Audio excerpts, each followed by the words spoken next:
Hey there guys, it is Rob, and today we're going to talk about some of my favorite films from the year 1984. Definitely check out some of my other videos where I talk about movies from a certain year. I plan on going far with this series, so I hope you guys like it. Let's get started with movies from 1984. First up, we have a movie that no one really talks about that much, and it is Bachelor Party with Tom Hanks. When it comes to Tom Hanks' older films, this one doesn't really get mentioned that often, and it's a shame because this is a really, really good one. It's been a while since I've seen it, but I definitely remember liking it a lot. So, the first one is Bachelor Party. Next up is an all-out classic here, and that is Beverly Hills Cop. How can you not like this movie? I mean, it's funny, has a lot of action. It's really, really, really good when it comes to a cop film. Here we have a classic horror film, Children of the Corn, one of my favorite Stephen King adaptations. He wants you too, Malachi. He wants you too. There's Malachi screaming like a crazy person right there. Awesome movie. Next up, we have Dune, which I hear they are remaking. This is the extended edition DVD, and it's also a steelbook. I can't remember where I found this thing. I think it was, I'm pretty sure it was like a thrift shop or something. Maybe it was like Goodwill. But pretty awesome steelbook. So, Dune. Next up is another Stephen King adaptation, and that is Firestarter. Yes. Will she have the power to survive? Awesome movie. Next up is a classic that I grew up with, and that is Footloose. Everybody Cut Loose. Kevin Bacon, Laurie Singer, John Lithgow. This is just one of those, at the time, teenage films that everyone could relate to. It had a weird story. I mean, a town that basically says that dancing is against the law. It's like, come on. If I want to dance, I'm going to dance, Next up is Friday the 13th, the final chapter, or Friday the 13th Part 4. I love this movie. A lot of interesting characters, great death scenes. I love that cover. That cover is fantastic, and one of my favorites. Next up, another classic, Ghostbusters. Who you gonna call? Bill Murray, Dan Aykroyd, Sigourney Weaver, directed by Ivan Reitman, Harold Ramis. Gosh, this movie is just, it's so good. Didn't need to be remade or rebooted or reimagined or whatever the hell they were trying to do with the other one. It's always one of my favorites. So, next up, Gremlins. Dun dun dun dun dun dun dun dun dun dun dun dun dun dun dun. This is the 25th anniversary edition Blu-ray. Love this, love this movie. Don't ever feed them after midnight. Don't get them wet. And don't expose them to sunlight. But Billy just can't follow the rules. Next up is my favorite of the Indiana Jones films, and that is Temple of Doom. I hear people say that this movie is kind of like all over the place, that this doesn't belong in the series, and I really want to slap them. Like, honestly, this is the best in the series. What are you talking about? One of the first movies to get a PG-13 rating because it's so dark. This is different from the other ones. Raiders of the Lost Ark was pretty dark too, but this one is all around dark. So, it's my favorite. Indy, cover your heart! Cover your heart! The next one is an all-out classic, and that is The Karate Kid. It doesn't matter how many times I watch this movie, it is still one of my favorites. It still holds up today. It is one of the best. That's all I can say about that. Next up is the 25th anniversary edition of The Last Starfighter. Another good one. To be honest, I never, ever hear people talk about this one. And like I said, it's a shame. These movies are great.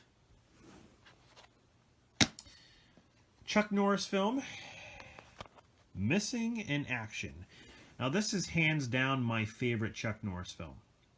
And I love a lot of his movies. You know, Hero and the Terror, Invasion USA, Silent Rage, Delta Force. Like, all those movies are great. But this is the one for me that I feel like he did the most in. A lot of action. It's basically Rambo. That's what it is. Next up is The Never-Ending Story. I loved this movie as a kid, and I still feel that this movie holds up. It's actually dark in certain places. It's a movie that you'll never forget, and the effects are so good. The practical effects. This movie can be scary, like I said, when you're a young kid watching it. That's for sure. Rockbiter. Next up, we have Night of the Comet. I remember when I first saw this movie, I was kind of disappointed because it talks about zombies. You know, the comet comes down, turns people to dust, but it turns some people into zombies. You don't really get to see too many zombies. There's like just a few, and that's it. Like 2 or 3. But then there's like the whole, like the bad guys in the mall and stuff. I mean, it turns out to be a good movie, but I remember just not liking the fact that there wasn't too many zombies. But now when I watch it, I think differently. Maybe I was just stupid back then. Next up is an all-out classic horror film, of course, and that is A Nightmare on Elm Street. Classic slasher, a different kind of a movie. Freddy Krueger comes at you in your dreams and kills you, and if you die in your dreams, you die for real. Amazing concept. Freaking love this movie. Next up is one of my favorite Patrick Swayze films, and that is Red Dawn. Screw the remake, okay? This is the one to see right here. You got Jennifer Grey and Patrick Swayze together like they were in Dirty Dancing. You got Leah Thompson in this. You got C. Thomas Howell. And C. Thomas Howell and Patrick Swayze were both in Outsiders together, so that's cool. Just this movie is so good. A bunch of, kids one day at school get invaded by like Russian soldiers, and they flee to the mountains to survive. And they form their own unit called the Wolverines. That's what they call themselves in this, and they fight back. A bunch of kids. Really, really cool. Here's a movie that I will always like and defend. I don't care how cheesy or stupid it is. Rhinestone with Sylvester Stallone and Dolly Parton. The chemistry between these two are great because here you have a guy who's kind of like the muscular type. He's kind of gritty and all that. Then you have, the country singer that tries to teach him country, and he knows nothing about it. He hates country, but she tries to teach him that because there's this bet going on. And I like it. I like the music. I like the fact that he can't sing, but then he just goes with the flow. The comedy's great. I love this movie. Next up is Romancing the Stone. I'm going to hold this, or put this down, because it's a double pack with Michael Douglas and Kathleen Turner. Of course, it has the Jewel of the Nile. Romancing the Stone is definitely one of Michael Douglas's best movies, in my opinion, next to Fatal Attraction. And Black Rain. But Romancing the Stone is great. Love it.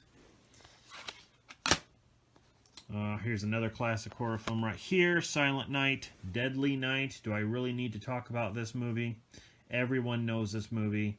And, just definitely one of the best from that year. Here we have John Carpenter's Starman. Another movie from John Carpenter that really gets kind of left on the back burner a little bit. Jeff Bridges and Karen Allen. I don't know. This is a good one. I've seen it twice in my life. I definitely need to revisit it again. But this is the collector's edition from Scream Factory. The last movie I'm going to mention from 1984 is an all-out classic, and it is The Terminator. I freaking love The Terminator. It is a horror film. That's what I consider it as. It is, you know, a guy who just doesn't stop coming after you because he is a cyborg, and it's scary. This is a dark film. What happened to the Terminator movies? Okay, you have the first one, the second one. Well, what happened? They all gone to shit. I'm telling you. I don't know. It's just like they need to stop making Terminator movies. If you cannot make it within the same kind of look and feel as this movie, then give up. Don't even try. Just stop it. If you're going to do a Terminator movie, go back to the formula. Go back to making it scary and suspenseful. That's what you need to do. But people don't listen. Anyway, that's the end of this video. Movies from 1984. I know I didn't list them all, but those are just some of my favorites. So let me know what you guys think in the comments. And stay tuned for my next video because I'm going to be listing some of my favorite movies from the year 1985. So stay tuned.